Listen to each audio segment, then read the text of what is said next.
Salam, dərs 48-in izahına baxaq. Azərbaycan Respublikasının iqtisadiyyatı. Azərbaycanın iqtisadiyyatı müxtəlif inkişaf mərhələlərindən keçmişdir. Birinci mərhələsi 1900-cü illərə qədər olan dövrü əhatə edir. Bu dövrdə ölkəmiz aqrar ölkəsi olmuşdur. Burada aqrar sənaye üstün sahəyə malik idi. Xüsusilə də kənd təsərrüfatı daha üstün sahə idi. Nisbətən zəif inkişaf etmiş sənaye sahələri arasında neft, yeyinti və yüngül sahələri gəlirdi. İqtisadiyyatın ikinci mərhələsi 1900 və 1940-cı illəri əhatə edir. Həmin dövrdə ölkə neft hasilatına görə dünyanın ən qabaqcıl dövlətlərindən birinə çevrildi. 1920-ci ildə ölkəyə çoxlu gəlir əldə elədi neftin sayəsində. Neftin inkişafı neft mədən avadanlığının da artmasına səbəb olurdu və bu da öz növbəsində metallurgiyanın, maşın qayırmanın inkişafına şərait yaradırdı. Həmin mərhələdə Azərbaycan aqrar sənaye ölkəsi olmuşdu.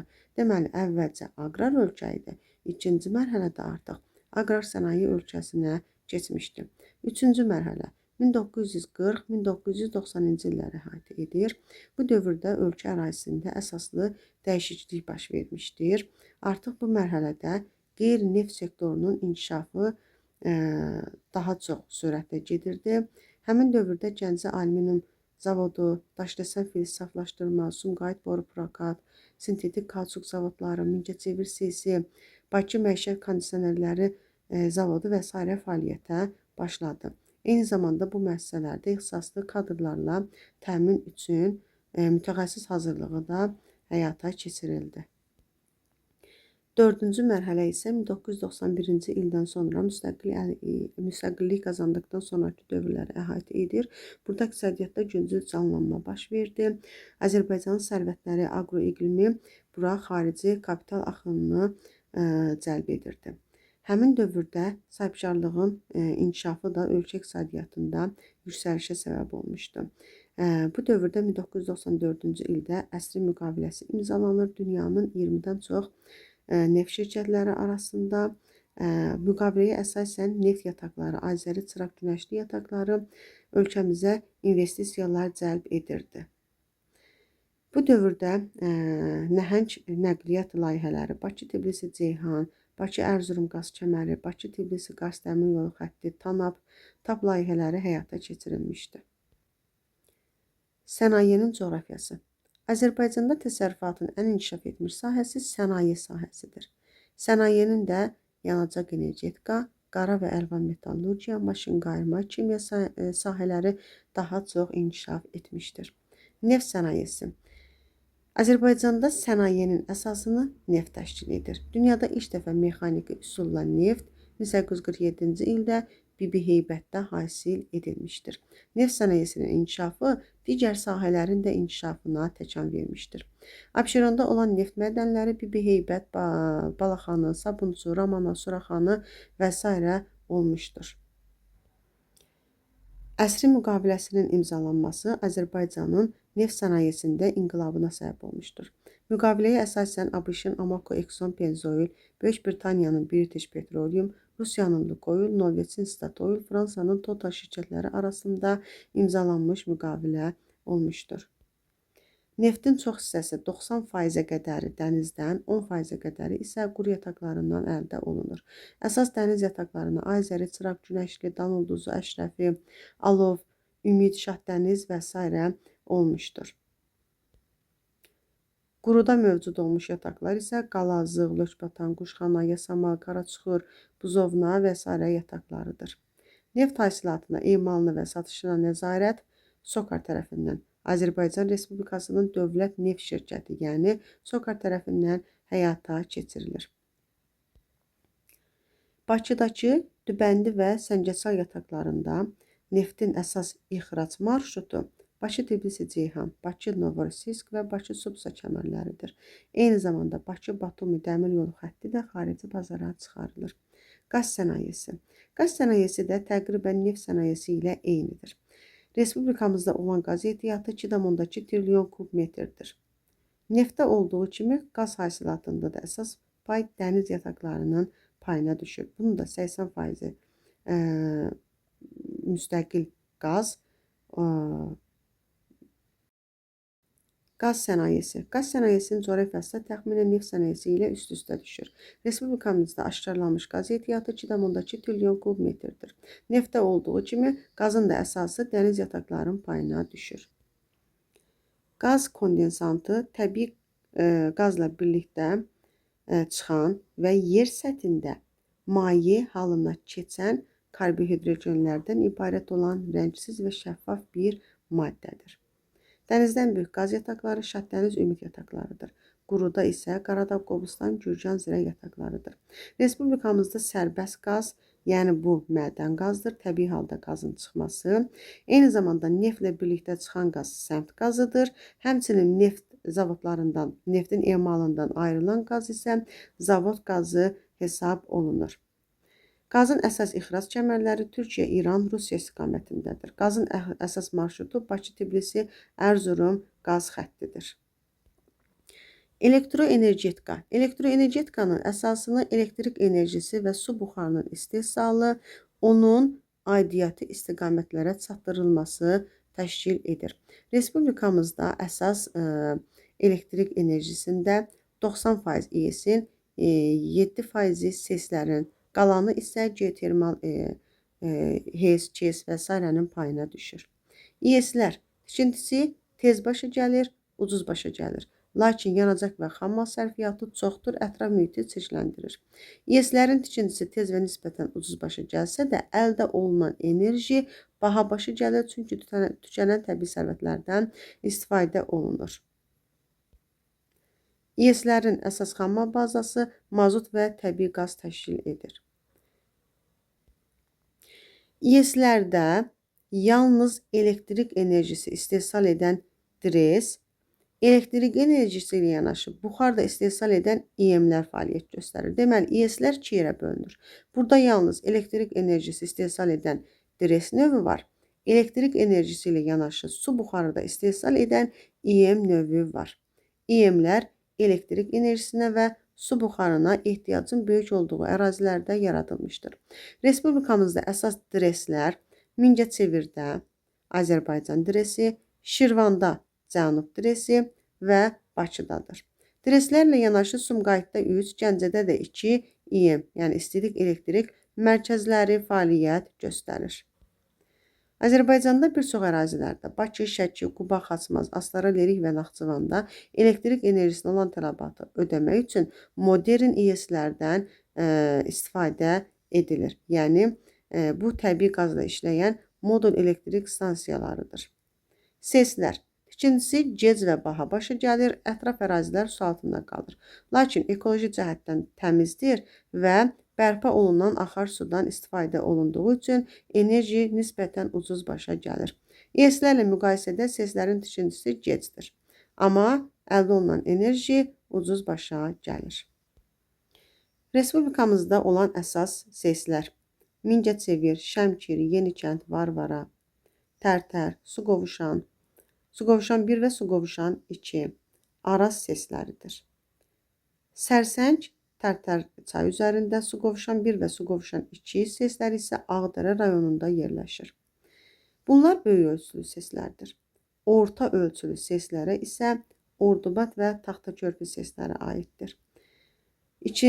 Sonra kiçik ölçülü SES-lər Laçında Gülə 1 SES-i, Kəlbəcərdə Kəlbəcər 1, Çıraq 1, Çıraq 2 SES-i, Balakəndə, Göyçayda, İsmayıllı, Oğuz, Astarada tikilən SES-lər kiçik ölçülü SES-lərə aiddir.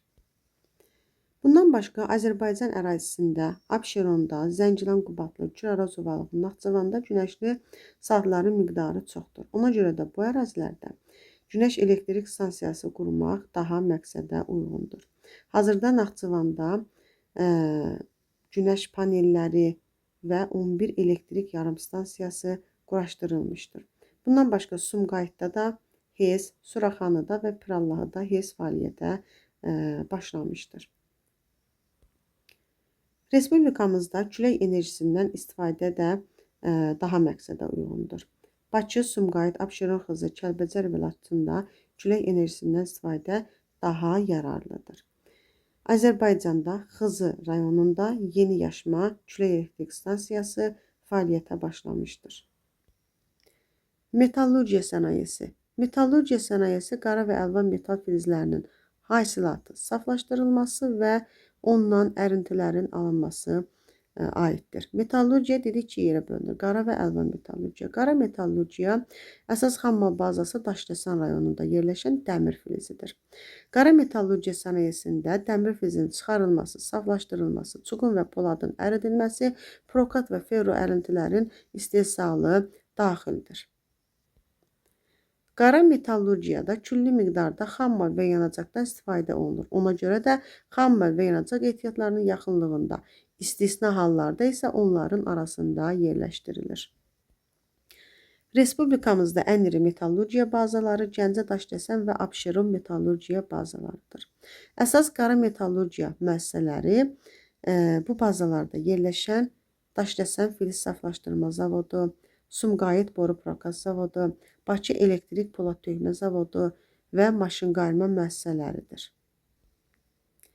Qara metallurgiyanın inkişafı Daşdəsəndə dəmir filizinin hasilatının çox olmasıdır. Qafqazda aşkarlanmış ən iri dəmir filiz yatağı Daşdəsəndədir.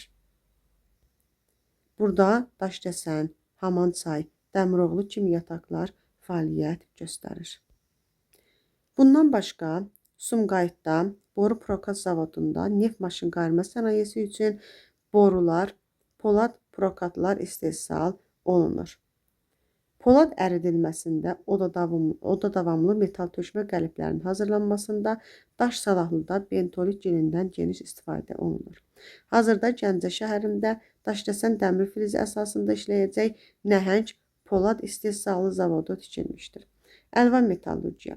Respublikamızda əlvan metallurgiyanın əsas bazaları yenə Gəncə, Daşdəsən, Abşerondadır. Azərbaycanda əlvan metallurgiyanın əsasını alünit və boksit ödəyir. Alünit yerlidir, boksit isə idxala əsaslanır. Yəni Azərbaycanda alünit yatağı var, amma boksit yatağını biz xarici ölkələrdən əldə edirik. Bunun nəticəsində alüminium sənayesi inkişaf edir. Ən iri müəssisələr Gəncə və Sumqayıtdadır. Gəncə gil torpaq zavodu, zəylik alünit filizi əsasında fəaliyyət göstərir. Burada alüminium oksidi əldə olunur, Sumqayıt alüminium zavoduna göndərilir. Bu müəssisədə də alüminium istehsalı müxtəlif mərhələlərdən keçərək saf alüminiumun istehsal olunmasına gətirib çıxarır. Alüminiumla yanaşı Gədəbəydə yerli xammal əsasında mis qızıl emalı müəssisəsi fəaliyyət göstərir. Beləliklə də ölkəmizdə əsas əlvan metallurgiya müəssisələri Gəncə gil torpaq zavodu, Sumqayıt alüminium zavodu, Gədəbəy mis qızıl emalı zavodudur. 3 əsas zavod əlvan metallurgiya zavodlarıdır. Son dövrlərdə respublikamızda metallurgiyanın ən geniş sahəsi elektrometallurgiya və ovuntu metallurgiyası inkişaf etmişdir. Maşınqayırma sənayesi. Respublikamızın maşınqayırma sənayesi bir-biri ilə qarşılıqlı əlaqədə olan neft mədən avadanlığı istehsalı, elektrotexnika, cihaz qayırma, radioelektronika və s. aiddir. Neft maşınqayırması. Neft maşınqayırması respublikamızda neft hasilatının çoxalmasından sonraki dövrə təsadüf edir. Yəni neft mədən avadanlığına tələbatın artması ilə bağlı neft maşınqayırması inkişaf etmişdir. Bu sahə ölkəmizin maşınqayırma sahəsində ixtisaslaşmış bir hissəsidir. Səttarxan adına zavod, Keşlə maşınqayırma zavodu, Binəqədi maşınqayırma zavodu, Bakı Dərin Özüllər zavodunda neft mədən avadanlıqları istehsal olunur. Elektrotexnika maşınqayırması ümumi maşınqayırmanın 40%-ni özündə birləşdirir. Bu sahədə işıq texnika avadanlığı, elektrik lampaları, elektrik izolyasiya materialları, akkumulyatorlar Bakıda, kabel Sumqayıtda, su qızdırıcı Salyanda, soyuducular Bakı Şamaxıda, televizor Şamaxıda, kondisionerlər Bakı Şamaxıda və s. məhsullar təmsil olunur. Cihazqayırma və avtomatlaşdırılmış vasitələrin istehsalı bu daha çox Şirvan Məişət Cihazları Zavodu, Bakı Neft Qaz Avtomat İstehsal Birliyi, Mingəçevirdə Kür Kompüterlər Zavodu, Bakı Geofizika Cihazqayırma Zavodu və Gəncə Bildir Zavodunda istehsal olunur. Radioelektronika maşın qayırması bu Bakı Radio Zavodu, Ozon Nord müəssisələrindədir. Hərbi sənaye maşın qayırması isə son dövrlərdə daha çox bu hissəyə maraq atmışdır. Ən iri müəssisələr Müdafiə Sənayesi Nazirliyinin balansında olan Alov, Telemexanika, radioquraşdırma müəssisələridir. Nəqliyyat maşın qayırması. Ölkəmizdə nəqliyyat maşın qayırması yük, yəni MAZ və minik avtomobilləri, Nazlifan, Xəzər avtomobilləri istehsal olunur. Eyni zamanda kənd təsərrüfatı maşınları, traktor və zibil yığan maşınlarda istehsal olunur. Ən iri maşın qayırma müəssisələri Bakı, Gəncə, Şamaxı, Neftçala və Naxçıvandadır. Kimya sənayesi. Son dövrlərdə kimya sənayesinə tələbat artmışdır. Çünki bu, ucuz xammalla təminat, eyni zamanda süni materiallara tələbatın çoxalması ilə əlaqədardır. Azərbaycanda kimya sənayesinin inkişafı daha çox neft sənayesi ilə bağlıdır. Ona görə də əsas müəssisələr Bakı-Sumqayıt sənaye qovşağında cəmlənmişdir. Kimya sənayesinin əsas üstünlükləri təbii məhsullara nisbətən ucuz və tez gələn süni məhsullar hazırlanması, müxtəlif sahələrlə birləşərək yeni sahə koks kimya, neft kimyası, meşə kimyası yaratmışdır. Kimya sənayesi geniş və tükənməyən xammal bazasına malikdir. Kimya sənayesinin əsas 5 sahəsi var. Dağ mədən kimyası. Bu kimya sahəsi xammal mənbələri yaxınlığında yerləşdirilir və başlıca olaraq mineral xammal hasilatından ibarətdir. Əsas kimya, duz, turşu, mineral gübrələrin istehsalı daxildir.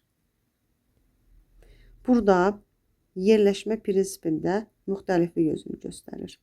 Belə ki, fosforlu gübrələrin daşınması çətin olduğuna görə tələbat rayonlarında yerləşdirilir. Kaliumlu gübrələrin istehsalı əsas xammal kimi əlvan metal tullantıları olduğu üçün Gəncə Torpaq Zavodunu misal göstərərik. İstehsal müəssisələri xammal mənbələrində Gəncədə yerləşdirilir. Azotlu gübrələrin istehsal müəssisəsi isə neft və qaz, yəni bunun istehsalında neft qaz tələb olunduğu üçün neft emalı rayonlarında və magistral qaz kəmərləri yaxınlığında yerləşdirilir.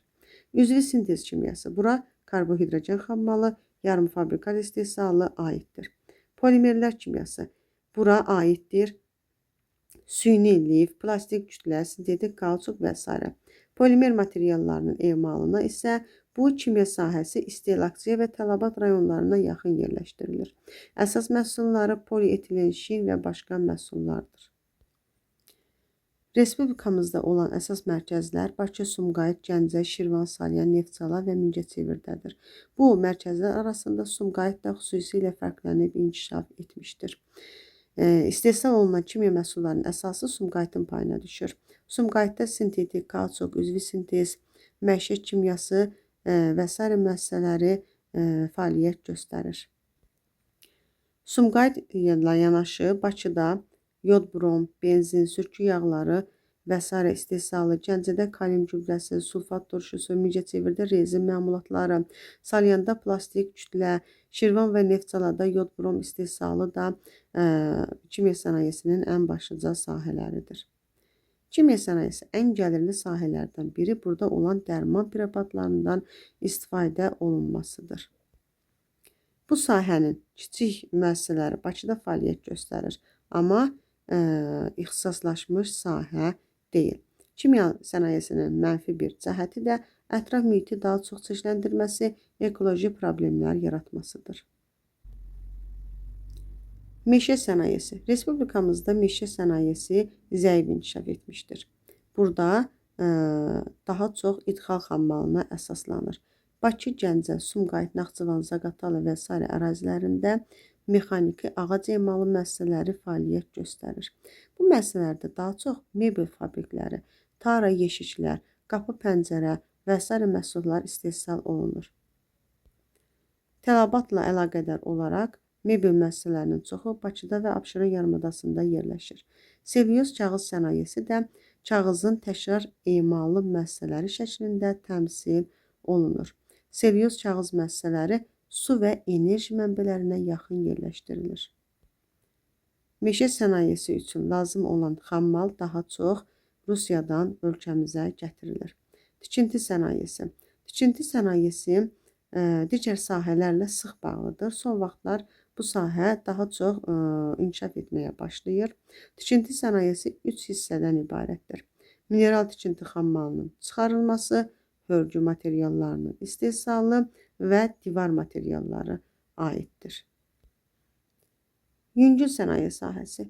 Yüngül sənaye yuyucu, əyirici, boyayıcı, toxuculuq, tikiş, xəzdəri, göndəri, ayaqqabı və s. istehsalını özündə birləşdirir və bu sahə yüksək əmək tutumluluğu ilə seçilir və daha çox qadın əməyinə meyil edir. Respublikamızda yüngül sənaye məhsullarının istehsalı üçün kifayət qədər xammal bazası var və eyni zamanda da işçi qüvvəsi var. Amma bu sahəyə olan tələbat əsasən idxal məhsulları hesabına ödənilir. Çünki burada köhnə avadanlıqların olmasıdır, yəni avadanlıq çatışmazlığıdır. Bu sahə içərisində toxuculuq daha üstün yer tutur. Pambıq, ipək və yun parça istehsalı daha öndə inkişaf edir. Azərbaycanda yun parçaları istehsalı üçün xam malın olmasına baxmayaraq, yundan toxunan malların həcmi elə də çox olmur. Yun ipliklər daha çox xalçacılıqda istifadə olunur. Xalça üzrə Quba, Şamaxı, Qazax, Abşeron, Qaradağ, Naxçıvan, Gəncə daha çox fərqlənir. İpək parça toxumaya görə isə Şəki, Şamaxı, Baskal, Ordubad xüsusilə fərqlənir. Hazırda Bakıda, Gəncədə və Mingəçevirdə pambıq parça fabrikləri, 3 ərazidə pambıq parça fabrikləri fəaliyyət göstərir. Həmçinin bu fabriklərlə yanaşı bir çox rayonlarda Ağcabədi, Dəliməmmədli, Ləki, Ucar, Yevlax, Bərdə, Tərtər, Sabirabad və s. rayonlarında pambıq təmizlənmə zavodları da fəaliyyət göstərir. Respublikamızda tikiş sənayesi və gön, dəri, ayaqqabı istehsalı inkişaf etməmişdir. Amma bu sahə üzrə də seçilən ərazilər Bakı, Gəncə və Yevlax şəhərləridir.